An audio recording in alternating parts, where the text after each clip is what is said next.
শিরোনাম যা দেখেছেন তা একদম ঠিক আছে, বোঝার জন্য পুরো ভিডিওটি দেখতে হবে আপনাকে। গত 10ই ডিসেম্বর রাজশাহীর তানোরে মায়ের সঙ্গে হাঁটতে গিয়ে একটি 2 বছরের নিষ্পাপ শিশু সাজেদ ভূগর্ভস্থ পানি তোলার জন্য তৈরি করা গভীর গর্তে সে পড়ে যায়। এটি নিয়ে পুরো দেশ মর্মাহত, উত্তেজিত ছিল স্বাভাবিক।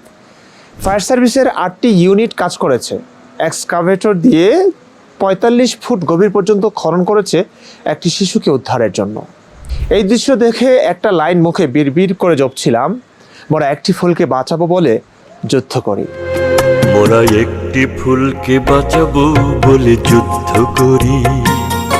মোরা একটি ফুলকে বাঁচাবো বলে যুদ্ধ করি। যা হোক, এত প্রচেষ্টার পরেও দুঃখ বেদনার কথা এই, হতাশার কথা এই, বাচ্চাটিকে কিন্তু বাঁচানো সম্ভব হয়নি।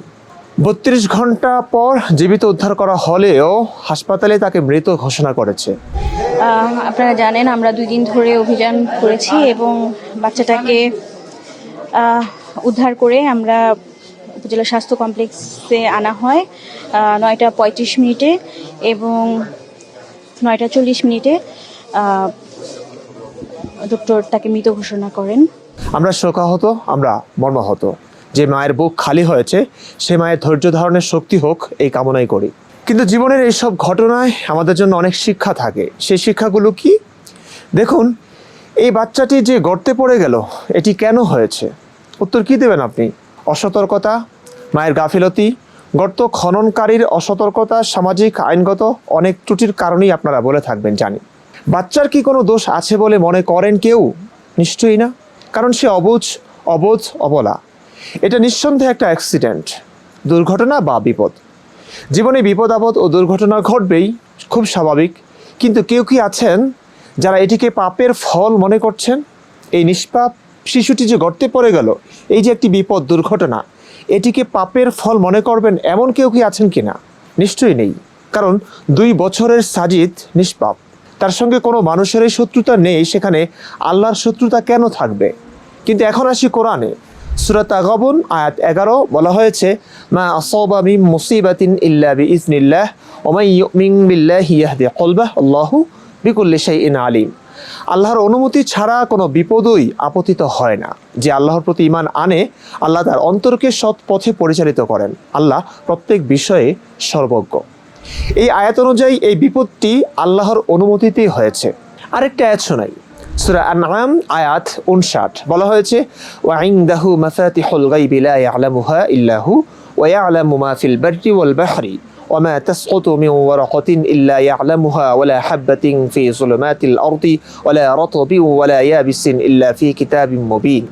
অদৃশ্য জগতের চাবিকাঠি তারই নিকট রয়েছে, তিনি ছাড়া আর কেউই তা জ্ঞাত নয়। পৃথিবীতে ও সমুদ্রের সব কিছুই তিনি অবগত আছেন। তার অবগতি ব্যতীত বৃক্ষ হতে একটি পাতাও ঝরে পড়ে না এবং ভূপৃষ্ঠের অন্ধকারের মধ্যে একটি দানাও পতিত হয় না। এমনিভাবে কোনো সরস ও নিরস বস্তুও পতিত হয় না। সমস্ত কিছুই সুস্পষ্ট কিতাবে লিপিবদ্ধ রয়েছে। এই আয়াতে স্পষ্টভাবে বলা হয়েছে, অদৃশ্যের সকল খবর আল্লাহ জানেন এবং তার অবগতি ব্যতীত গাছের একটি পাতাও নাকি ঝরে না, পড়ে না। আরেকটি আয়াত দেখি, সূরা রুম আয়াত 41 বলা হয়েছে, যাহারাল ফাসাদু ফিল বাররি ওয়াল বাহরি বিমা কাসাবাত আইদিন নাসি লিয়ুযীকাহুম বা'দাল্লাযী আমিলু লাআল্লাহুম ইয়ারজিউন।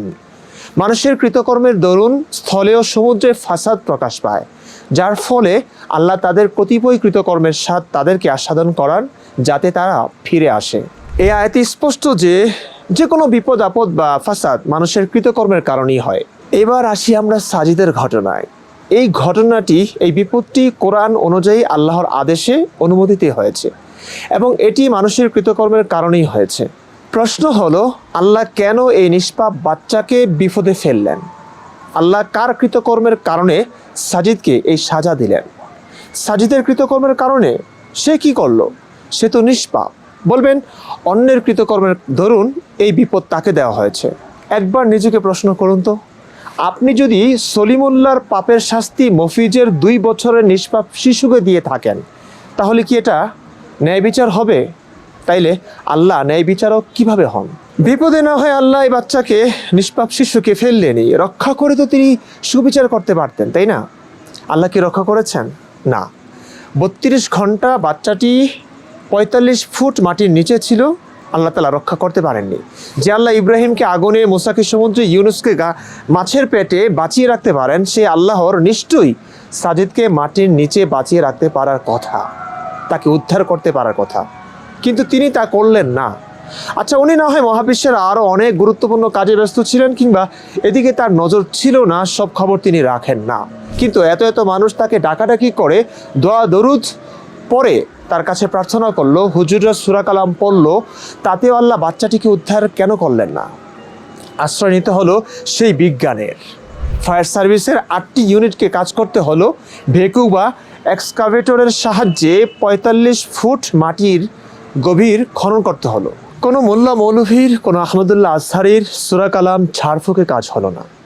তাদের আবিষ্কৃত কোনো মেশিন, যন্ত্র বা ইসলামের কোরআন হাদিস থেকে পাওয়া কোনো যন্ত্রের সাহায্যেও কাজ হয়নি। দোয়া দরুদ, ঝাড়ফুঁক সব ব্যর্থ হয়ে যেই না ফায়ার সার্ভিসের সাহায্যে বাচ্চাটিকে 32 ঘন্টা পর জীবিত উদ্ধার করা হলো, তখনই মোল্লারা সমস্ত ক্রেডিট আল্লাহকে দেওয়া শুরু করলো। আলহামদুলিল্লাহ, রাজশাহীতে 32 ঘন্টা পর গর্তে পড়ে যাওয়া শিশু সাজিদকে উদ্ধার। আল্লাহ আকবার। কেউ বলেছে আলহামদুলিল্লাহ, আনন্দে চোখ ভিজে উঠেছে। কেউ বলেছে আলহামদুলিল্লাহ, শিশু সাজিদকে জীবিত উদ্ধার, আল্লাহর কাছে লাখ লাখ শুকরিয়া। এখন এরা সব ক্রেডিট আল্লাহকে দিচ্ছে। কেউ বা এই বেঁচে ফেরাটাকে অলৌকিক বলে বর্ণনা করছে, মানে পুরো ব্যাপারটাকে অলৌকিক বানিয়ে আল্লাহর প্রশংসায় ভাসাচ্ছে মানুষ। কিন্তু তারপরেই এই হৃদয় বিদারক নিউজ এসে আমাদের সবাইকে কাঁদিয়ে দিল। রাজশাহীর তানোরে গভীর নলকূপের পাইপে পড়া শিশু সাজিদ বেঁচে নেই। জানি ভারাক্রান্ত আপনি, আমিও জানি। ইন্না লিল্লাহি ওয়া ইন্না ইলাইহি রাজিউন পড়া শুরু করবেন এখন, কিন্তু তার আগে কিছু প্রশ্নের উত্তর দিন। নিষ্পাপ শিশুকে আল্লাহ কেন বিপদে ফেললেন? কোন কৃতকর্মের কারণে তার উপর এই বিপর্যয়? গর্ত থেকে উদ্ধারের ক্ষমতা আল্লাহর থাকা সত্ত্বেও তিনি কেন উদ্ধার করলেন না? দোয়া দরুদ পরে যখন তার কাছে অসংখ্য মানুষ প্রার্থনা করলো, আবেদন নিবেদন করলো এই বাচ্চাটাকে উদ্ধারের জন্য, কেন তিনি শুনলেন না? ফায়ার সার্ভিস যখন টেকনোলজি ব্যবহার করে তাকে জীবিত উদ্ধার করে নিল, তখন বিজ্ঞানের আবিষ্কার, ফায়ার সার্ভিসের কর্মীকে ক্রেডিট না দিয়ে মুমিন মুসলিম ভাই বোনেরা ক্রেডিট সব আল্লাহকেই কেন দিল? আল্লাহকে যখন খামোখা ক্রেডিট দিলই, তখন তো আল্লাহ খুশি হয়ে তাকে বাঁচিয়ে রাখতে পারতেন। কেন হাসপাতাল থেকে সাজিদের মৃত খবর পেলাম আমরা? বেঁচে গেলে আল্লাহরই প্রশংসা যদি করা হয়, তবে মরে যাওয়ার পর আল্লাহকে দোষারোপ কেন করা হবে না? এখন এই অক্ষম আল্লাহকে নিয়ে কেউ কটূক্তি করলে তার প্রাণটা কেড়ে নিচ্ছেন কোন যুক্তিতে? বাউল সরকারের ফাঁসি চাইছেন কোন যুক্তিতে? একটা নিষ্পাপ অবুঝ শিশুকে বাঁচানোর জন্য আপনাদের এত আকুলতা বেকুলতা, এটা মানবতা ঠিক আছে। শুরু করে গানও গাইছেন আপনারা, মোরা একটি ফুলকে বাঁচাবো বলে যুদ্ধ করি। মোরা একটি ফুলকে বাঁচাবো বলে যুদ্ধ করি, মোরা একটি ফুলকে বাঁচাবো বলে যুদ্ধ করি। কিন্তু একজন বয়স্ক বুদ্ধিমান সমঝদার মানুষ বুঝে শুনে একটা কথা বললেই তার প্রাণটা কেড়ে নিতে এত মরিয়া, এত লম্ফঝম্প, এত আস্ফালন কেন আপনাদের? এখানে একটা মানুষকে মারতে আপনারা যুদ্ধ করতে চাচ্ছেন। দুজন মানুষের মাঝে পার্থক্যটা কোথায় বলুন তো? একজন কিছু জানে না, বোঝে না, আরেকজন জানেও বোঝে। এই পৃথিবীতে জানা ও বোঝাটাই কি অন্যায়?